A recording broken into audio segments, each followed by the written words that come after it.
Alright, welcome back everybody. In this video we're going to look at examples 3 and 4 from the Substitution Part 3 lesson. Let's look at example 3. We're going to integrate the quantity 10x plus 3 over the quantity x squared plus 16 dx. Alright, now usually a good place for us to start is to look at substituting the denominator when we have a fraction. It's usually a good place for us to start. And I'm going to go through this process incorrectly first to show you kind of what goes on. If I made the substitution u equals x squared plus 16, then du is equal to 2x dx. And if I tried to handle that substitution that way, I'd quickly see that there's no real way for me to replace this 10x plus 3 since it's there's no way for me to multiply 2x dx by something to get 10x plus 3. So I'm kind of stuck if I try to approach it that way as the integrand as it appears. So something that we can do in this situation is we can split this into two integrals to find. Since it's the sum of two things in the numerator, I can split it into the first thing over the denominator plus the second thing over the denominator. And now this substitution that I wanted to try to begin with works for the first integral. If I just multiply du by 5, it gives me 10x dx, and I can replace this integral with 5 times the integral of du over u, which I'll be able to integrate. No problems there. Now the second one, this is one of those special techniques that we talked about in the last video in Substitution Part 2. It was example 3, Part D was where we talked about this. We've got something of the form constant over something squared plus something plus some constant. And this is one of those where we want to turn it into an arctan integral. So let's see, we need to replace x squared with 16, and I'm not going to use u because I already used u. We'll make it 16t squared. And then that means that x is equal to 4t, and dx is equal to 4 dt. Okay. So let's see, we want 3 dx, we're going to want 3 dx, so 3 dx is equal to 12 dt, we're going to replace that with. Alright, so if we make this substitution, we're going to replace the 3 dx with 12 dt, and we're going to replace the x squared with a 16t squared. And now I can factor a 16 out of everything there. And so I've got 12 over 16, or 3 over 4, as my constant out in front. And now I have two integrals that I can find. I've got 5 natural log of the absolute value of u, plus 3/4 arctangent of t. And now I need to bring u back, and I need to bring t back. So I've got 5 natural log. Don't need the absolute value because x squared plus 16 is always positive.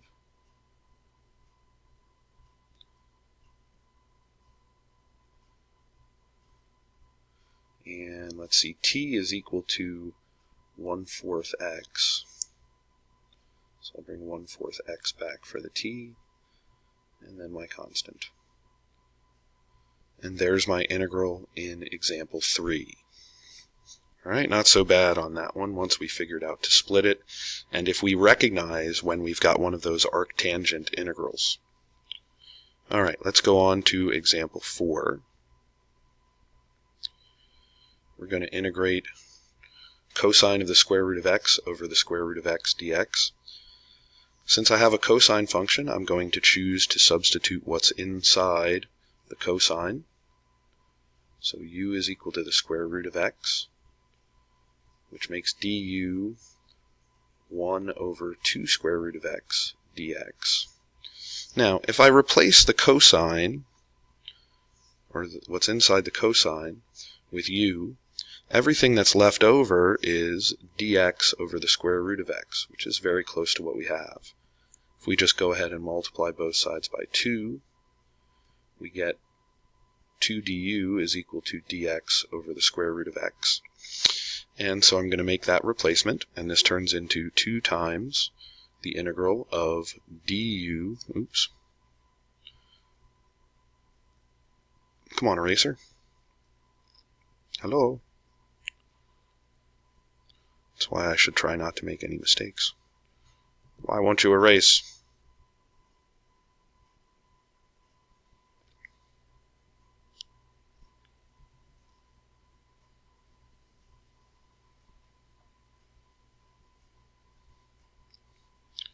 Just scribble that out.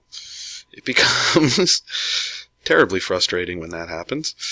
2 times the cosine of u du is what we end up with here. And the antiderivative of that is sine of u plus c. And so we end up with 2 sine of the square root of x plus c.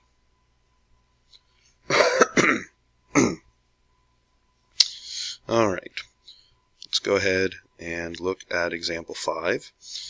We're going to integrate 2x to the third times the square root of x plus 1 dx. We'd like to, in this problem, substitute what's inside of the radical. And so we've got u is equal to x squared plus 1. So then du is equal to 2x dx.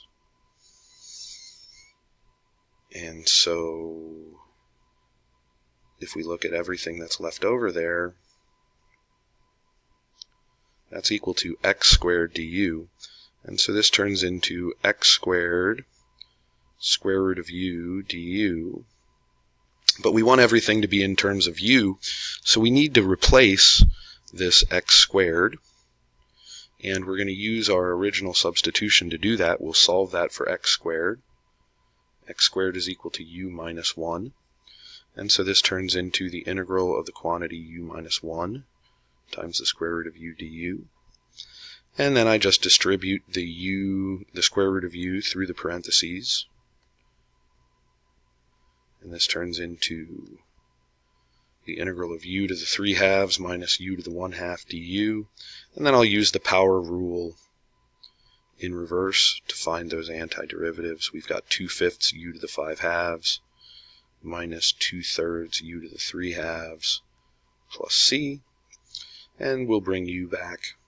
So we've got 2/5 times the quantity x squared plus 1 to the 5/2 minus 2/3 times the quantity x squared plus 1 to the 3/2 plus c. So we're on the lookout when we, still have an x squared left behind that we want to replace it with that substitution. Kind of back substituting. This is very similar to example 1 from the last video. Alright. And the last one here, example 6, integrate the arc sine of x over the square root of 1 minus x squared dx. Now, you should recognize that the derivative of the arc sine is 1 over the square root of 1 minus x squared dx. And if you know your derivative rules really well, it will make problems like this significantly easier. I'm just going to go ahead and make the substitution that u is equal to the arc sine of x. And if I do that, du is equal to 1 over the square root of 1 minus x squared dx. And so I can replace everything in turquoise here exactly with du. And so this turns into the integral of u du. And the integral of u du is u squared over 2 plus a constant. And bringing my u back, I get that this is the arc sine of x, quantity squared, over 2 plus c. And that's my integral. So there are a lot of different potentially complicated techniques that we can use when we're doing substitution. What's the best way to get good at doing substitution? by doing substitution. So get out there and try some problems and look at some of the different things that can occur in various problems along the way. Alright, that's the end of this video and the end of this lesson. See you guys next time. Have a great rest of your day.